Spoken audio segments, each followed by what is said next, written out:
Hi, Deepa Rani Shekhar from Transform Life Programs. Love and Light. How many of you have heard of Buddha? I know it's a very stupid question because we all know the Buddha. We all know him from where he reached and where we look at him as the Buddha. But how many of us know about the Siddhartha that he was before he became the Buddha?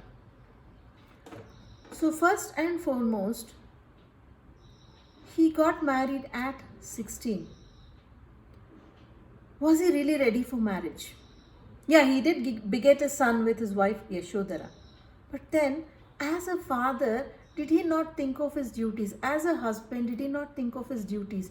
He just walked away to become the Buddha. The beginning of the journey. And that was his journey. And then the next part is when Yashodhara took her 7-year-old son and from the balcony of the palace showed his biological father, Siddhartha, now who would become the Buddha, to young Rahula, who was 7 years old. Buddha had left his family, his wife and child, on the time that the child was born. So for the first time, the child Rahula saw his father at 7 from a balcony. And Yashodhara asks young Rahula to go and ask his father to give him his legacy, give him his inheritance. And young Rahula just does that. And Buddha takes him into his ordinance. He takes him with him to the ashram. King Suddhodana was greatly pained. He could not take this pain that the son had renounced everything. And now the grandson was following in the same steps. He says, when a father does not see his dream realized through his son and it's totally in an opposite direction, the pain cuts through the bones, the sinews, the blood, and the veins and the nerves. How much pained was he?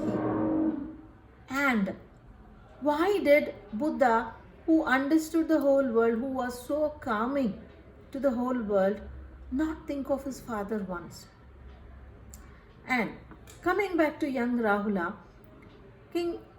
his grandfather Suddhodana, King Suddhodana, told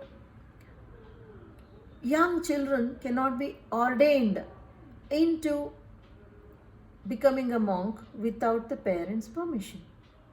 But here Buddha was himself the father, and he put 2 monks to look after little Rahula, who was pretty impressed by his father, and he was trained in dharma and mindfulness and all that.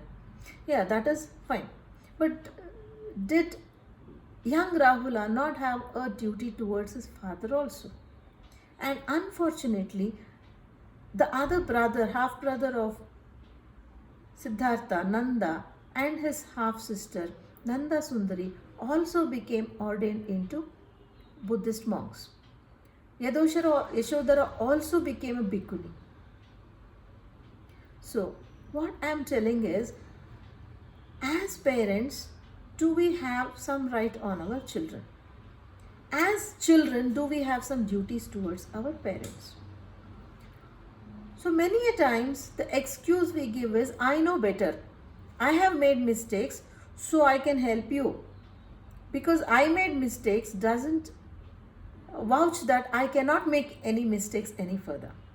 And if I am giving everything, all the inputs, and I am giving a cushioned life to my child, how will my child learn? Whereas the life that the child has to explore, when they look back, their adventure should be in their life's journal. It's not the dictates and edicts that we gave our children. Does it make sense? Yeah, there might be times when they fail, but through failures is when they are going to learn. But will they enjoy the journey? Yes. Maybe the destination they reach might not be the destination we planned. It could be a totally different destination. But should they not explore their lives on their own? Is the question. And many a times we invalidate their dreams saying that you don't know, I know it all. How right or righteous are we in doing this to our children? How many of us have allowed them live their dreams? Instead, if we ask them, what is the lifestyle you want to live? They might come up with hundreds of things. And instead of saying, oh, come on, I could not do it all my life, and how will you do it? With all the marks, XYZ could not do it. With your marks, how can you do it? Remember, marks is not important to live a life of success and happiness.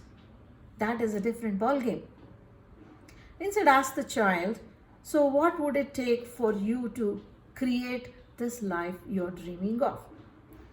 They will figure out. Their awareness, their consciousness will make them figure out what is that they have to do to realize their dream, to live the life that they like. Does it make sense? Because we always talk of the subconscious mind, the law of attraction, and so many things. But don't allow them do it because we claim we have better experience than you. We might have succeeded, we might not have succeeded, but are we allowing a fair chance for our children to grow through their experience? Or are we like that person who tried to break the egg of the bird which was trying to come out to help it with its struggle? And the bird, where the eggshell was broken by the man, became challenged, grew up with physical challenges because its wings never had the strength to fly. Because in the process of breaking the eggshell is when the wings get stronger.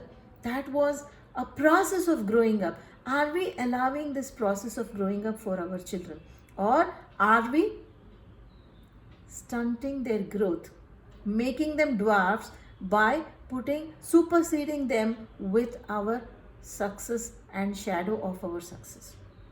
This is something to think about. We all mean well for our children, but we want them to be happy.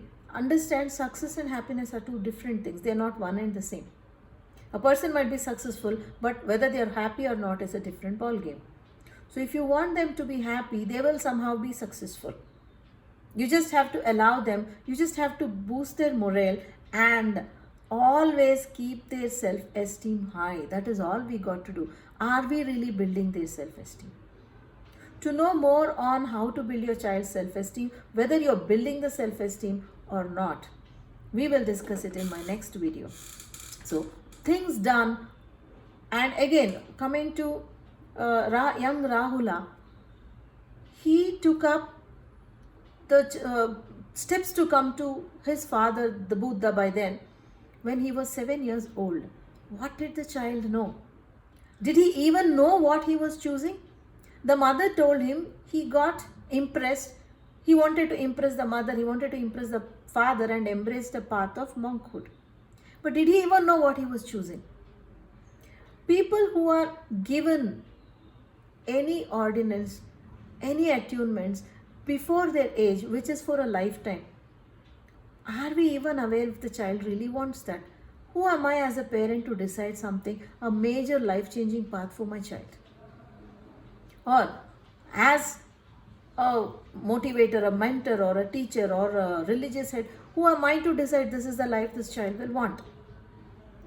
Siddhartha did not probably understand what marriage was when he ventured into it. Rahula did not even know what he was asking. So how many of us are doing the same thing with our children?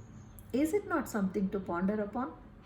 To know more, I will get back with my next video on what are the things that we are doing to our children, whether we are allowing them to blossom with their dreams or dwarfing them to go with our dreams.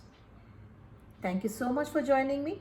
Deepa Rani Shekhar from Transform Life Programs. Love and light.